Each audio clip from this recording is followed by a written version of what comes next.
o Brasil se prepara para construir mais uma grande hidrelétrica. Aliás, vai ser uma das maiores hidrelétricas do mundo, lá em Belo Monte, no Pará, pleno na Amazônia. Ao mesmo tempo, o mundo se depara diante de uma nova situação, que é um impasse na energia nuclear. A Alemanha resolveu suspender a construção de novas usinas, até prorrogar a vida útil das usinas que estão operando. E o Brasil, o que é que vai fazer com o futuro da sua energia?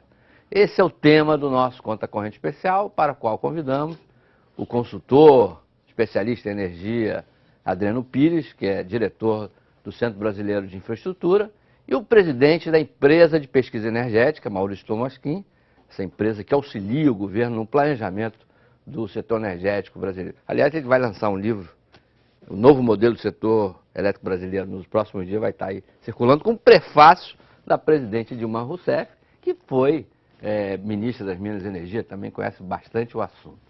Obrigado, Adriano. Obrigado, Maurício, por vocês terem aceitado o nosso convite. Maurício, eu vou começar com você, que é o homem do planejamento. Está mais tranquilo agora com Belo Monte, apesar que vai ter essa polêmica enorme em relação à usina?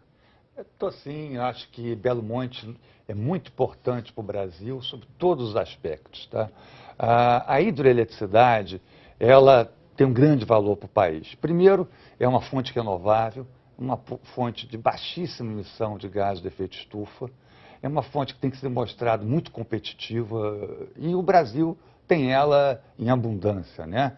É o terceiro país com o maior potencial do mundo, depois da China e da Rússia.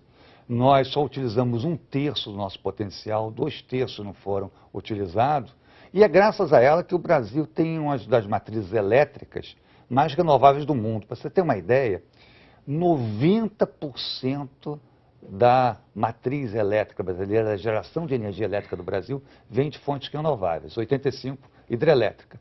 E, no mundo, a participação de renováveis é apenas 18%. Então, é uma coisa incrível. A principal fonte de geração no mundo é o carvão mineral, que é uma fonte que altamente emissora de gases poluentes, né? 41%. No Brasil, o carvão representa menos de 2% da geração de energia elétrica, para ser mais exato, 1,3%. Então, agora vai crescer um pouquinho com as novas usinas que mas é marginal, tá entendendo? Então, a hidrelétrica, ela tem... Agora, não é só isso, não é importante só para o Brasil, ela é importante para a região também. Porque eu não tenho dúvida, ela será um vetor de desenvolvimento sustentável da região. Não só para a população, mas para o próprio meio ambiente local. Olha, Belo Monte, a região não tem. A Amazônia, só 5% das cidades tem esgoto tratado. As cidades que estão em volta vão ter 100% do esgoto tratado, 100% de água tratada. Nenhuma cidade brasileira tem isso hoje. Não tem, nem no Sudeste. Eles ganharam o prêmio da loteria. Você pega Três Gargantas, que é a maior usina do mundo, para ser construída, foram deslocadas 1 milhão de pessoas. Lá, na China é pouca gente. 1 milhão. Mas sabe quanto é que em Belo Monte vão ser deslocadas? 20 mil pessoas. E as 20 mil são pessoas que vivem, a maior parte delas, em palafitas, e que durante alguns períodos de inundação são deslocadas para lugares da igreja, etc., porque inunda tudo. Condições terríveis, Vidu, mas terríveis. Elas vão ganhar casa, ganhar a chance grande. Casa com alvenaria, esgoto tratado, tudo que não tiveram. E possivelmente emprego também, né, Emprego, Mauro? não, porque vai ser privilegiar o emprego das pessoas para a região.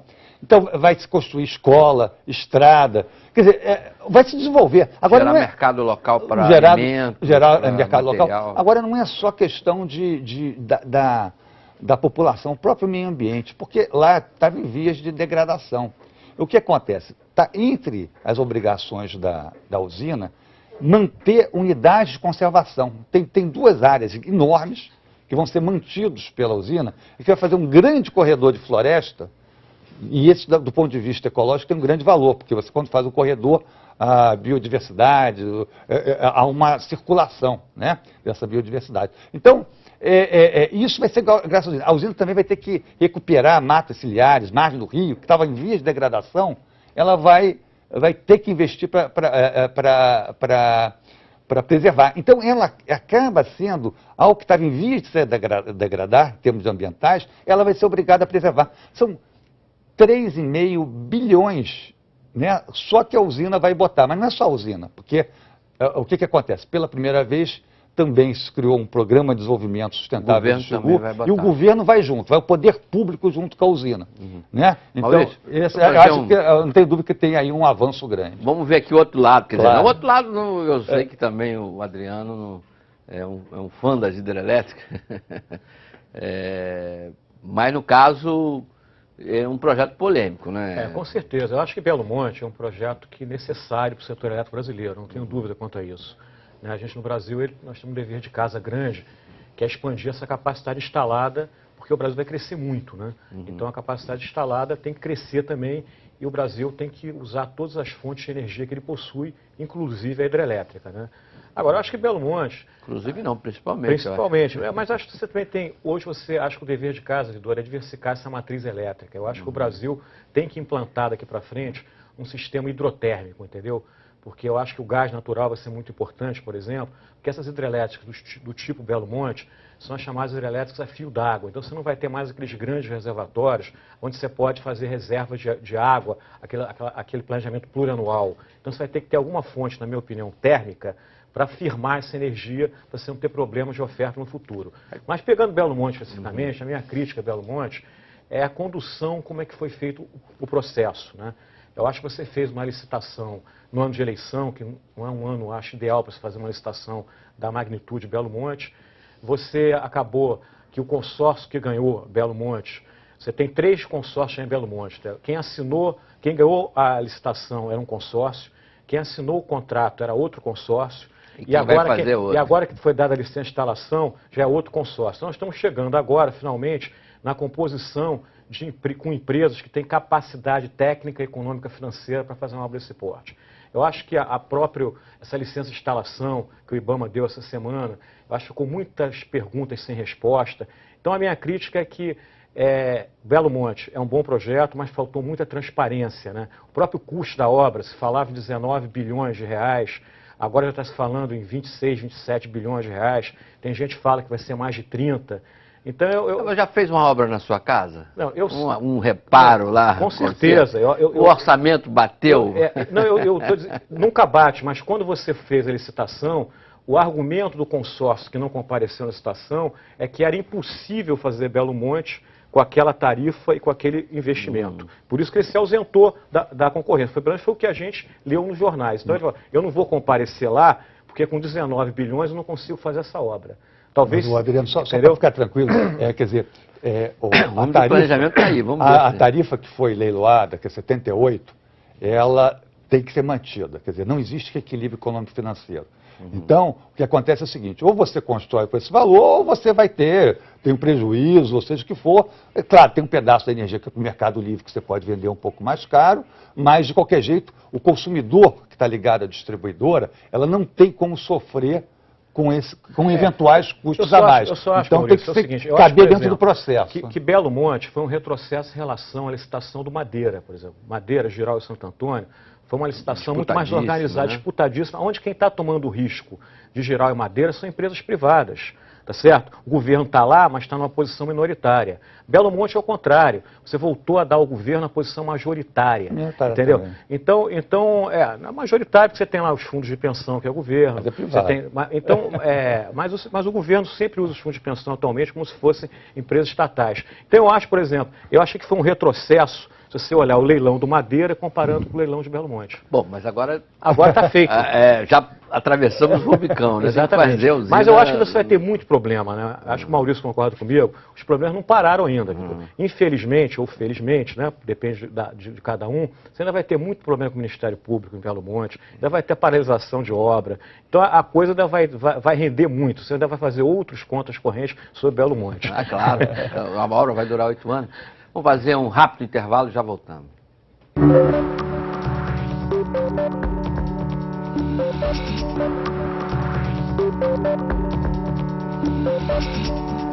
Bom, a gente estava aqui num debate quentíssimo sobre Belo Monte, mas o setor energético não se limita à área hidrelétrica.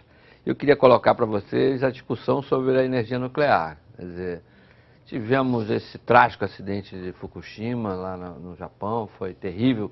Logo no momento que o setor nuclear tinha recuperado a sua imagem, tinha conquistado a opinião pública até entre os ambientalistas, porque é um setor que emite muito pouco, quer dizer, aliás, menos até que a hidroeletricidade. O Brasil está construindo a sua terceira usina nuclear, ainda com base no antigo acordo com a Alemanha. E aí estamos aí no impasse. Maurício, tinha a sensação que a energia nuclear iria reocupar um espaço importante. Será que a gente voltou atrás? Olha, a questão da nuclear é interessante, né? Porque a retomada nuclear voltou até com planejamento, quando a gente fez o planejamento de longo prazo lá na EPE, né? O Plano 2030. Quando a gente estava fazendo o planejamento, a gente viu que lá para daqui a uns 25 anos, a questão das hidrelétricas vai começar a ficar escassa. Não que você não tenha mais aproveitamentos, mas que vai ser cada vez mais difícil de construir, dados os impactos ambientais, você não vai poder construir todo o potencial que a gente tem. E a gente ficou vendo, bom, mas qual é a fonte de base que você pode, quer dizer, que pode funcionar de maneira contínua e substituir a hidrelétrica?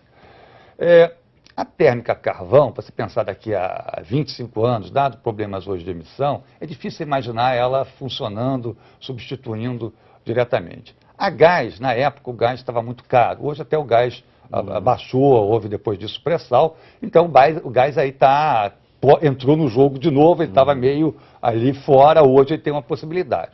Agora, a nuclear é uma possibilidade para o futuro, né? Então a gente falou, olha, é muito interessante você botar no planejamento alguma nuclear, porque o Brasil adquiriu uma competência técnica, mal ou bem, e é pena a gente, se daqui a 20 anos ela for importante, a gente não tiver algo sendo feito, a gente vai perder essa competência técnica. O pessoal que foi formado no Acordo Brasil-Alemanha já está meio velhinho, está se aposentando, tal, a garotada já... Estou sendo recontratado, o que eu vou fazer? Vou estudar isso daí, se não tem perspectiva. Então, e é pena o Brasil perder essa competência em termos de futuro. Então, é uma fonte que não emite gás de efeito estufa. O Brasil tem a 6ª reserva de urânio do mundo. É um dos poucos países que domina o ciclo de enriquecimento. Tem só 3 países que têm urânio e dominam o enriquecimento, que é os Estados Unidos, a Rússia e o Brasil, né? Tem outros que têm urânio, mas não tem enriquecimento e vice-versa. Então, eu acho interessante. Não acho que, no presente, ela é a melhor fonte. Por quê? Porque ela ainda está cara, tá? E eu acho que tem 2 problemas, 2 calcanhares de Aquiles na nuclear. Um é o preço, que ainda é caro, e outra a questão dos resíduos nucleares, que ainda não tem uma solução definitiva e que tem que se achar uma maneira. Mas ela não pode ser descartada ao mesmo tempo. Então, nessa perspectiva, a gente botou, poxa, ela deverá ser ainda bastante minoritária nos próximos anos, mas não deve perder algum espaço. É claro que agora teve essa questão lá de Fukushima, que abalou o mundo todo, né? E não dá para o Brasil desconsiderar que isso aconteceu. Apesar do nosso caso ser muito diferente. A gente não tem aqui terremoto, não tem tsunami. A nossa tecnologia é diferente. Aqui é PWR, lá é BWR, que aqui é uma tecnologia mais segura. Então tem uma série de atenuantes. Mas, mesmo assim, a gente não pode falar, não vamos desconsiderar. A questão está posta. Então, o que eu tenho falado é o seguinte, olha, a Angra 3 não tem sentido a gente parar de novo, porque já parou tantos anos, tem um custo financeiro, você começa, para, Agora, as outras que estão programadas, a gente tem tempo para fazer uma discussão, analisar, ver as medidas de segurança novas que vão ter, qual é o custo disso. Quer dizer, o Brasil tem a grande vantagem, que a gente tem tanta opção, que a gente pode fazer as coisas cautelosamente. O que não quer dizer que a gente deva descartar essa opção. Vamos ver a opinião do Adriano. Olha, eu concordo com o Maurício. Eu acho que não dá para descartar. Como a gente falou anteriormente, o Brasil hoje vai ter que expandir muito essa capacidade instalada. Então nós temos que usar todas as fontes de energia que temos acesso, né? E a nuclear é uma delas. A gente acha que tem que usar a eólica, tem que continuar com a hidrelétrica, o gás natural, o carvão. Você é fã do gás natural, né? Eu sou fã do gás natural. Eu acho que o gás natural é uma fonte que na minha opinião, apesar de ser um fóssil, é o fóssil mais limpo. E a gente no Brasil tem uma perspectiva muito grande de ser um produtor de gás natural. E além disso, o gás natural, com a tecnologia do gás natural liquefeito, o GNL, hoje ele virou uma commodity. Então você também pode importar ele a qualquer momento. A Petrobras, por exemplo, tem 2 plantas aí, uma no Rio de Janeiro, outra no Ceará. Já anunciou que vai fazer uma terceira na Bahia. Isso vira um buffer se você precisar gerar energia elétrica com gás. Agora, O nuclear, para mim, também é importante. Eu acho que esse que aconteceu no Japão apenas adiou um pouco mais a entrada nuclear nas matrizes elétricas, mas ele vai continuar sendo. Quando eu vejo a Alemanha, que você colocou, anunciando que não vai mais construir nuclear, que vai, não vai nem prorrogar a vida útil, nem vai prorrogar a vida útil, a França agradece, porque ela já é exportadora de energia e vai ser mais ainda, né? Porque é uma ilusão a gente achar que com eólica, com biomassa, com solar, você vai resolver o problema de oferta de energia elétrica, né? Não quero dizer que não são importantes essas fontes, elas são importantes, mas elas não são suficientes para atender uma demanda crescente. E o mundo, né, Vidor, a gente tem que entender que o consumo de energia só vai crescer no mundo, não é no Brasil, não. O consumo de energia vai crescer sempre, tá? Então, qual é o desafio? É você aumentar essa produção de energia, né, atendendo a questão do meio ambiente, né, emitindo, por exemplo, menos CO2. Aí a nuclear entra, como você já colocou, de uma maneira muito interessante, né? Então me parece que vamos ter agora um momento que a nuclear volta para a gaveta. Acho que você vai ter que rever essas questões de segurança, essas questões de resíduo que ele colocou, mas eu não tenho a menor dúvida que ela volta, né? E vai voltar com força outra vez, porque o mundo... Até na Alemanha, possivelmente. Possivelmente. Né? Chegar lá em 1918, 2018... Isso, porque o mundo precisa de energia, entendeu? Não adianta. Evidentemente que a gente também acha que tem que se consumir cada vez mais energia de maneira racional, né? Eu acho, por exemplo, o governo brasileiro ele deveria investir mais, na minha opinião, em campanhas de conservação do uso racional. Porque ao economizar energia, aí não tem risco ambiental e é barato, né? Então, eu acho que esse programa de uso racional ele deveria crescer mais o volume de propaganda, né? Eu até brinco que em alguma novela deveria se colocar um personagem, em vez de dono de um banco, né, o dono de uma empresa que usa racionalmente energia, né, para fazer aquela merchandising de um assunto que é extremamente importante, né? Então, eu acho que, nesse sentido, o nuclear, né, tem lugar e terá lugar sempre. Agora, Tomassinho, a gente vê, por exemplo, vão surgindo com o tempo mudanças. Agora tem a queima do lixo, né? Que pode gerar energia elétrica nos grandes centros urbanos, enfim. Será que não vamos ter novidades? Olha, as novidades já estão acontecendo, tá? Eu acho que, claro, eu concordo com a Adriana, vai tender uma diversificação maior da matriz e eu acho que nessa diversificação, eu não tenho dúvida que, por exemplo, a eólica está ganhando um grande espaço, né? No mundo todo e no Brasil, né? No Brasil, a gente tem um grande potencial mapeado, oficial,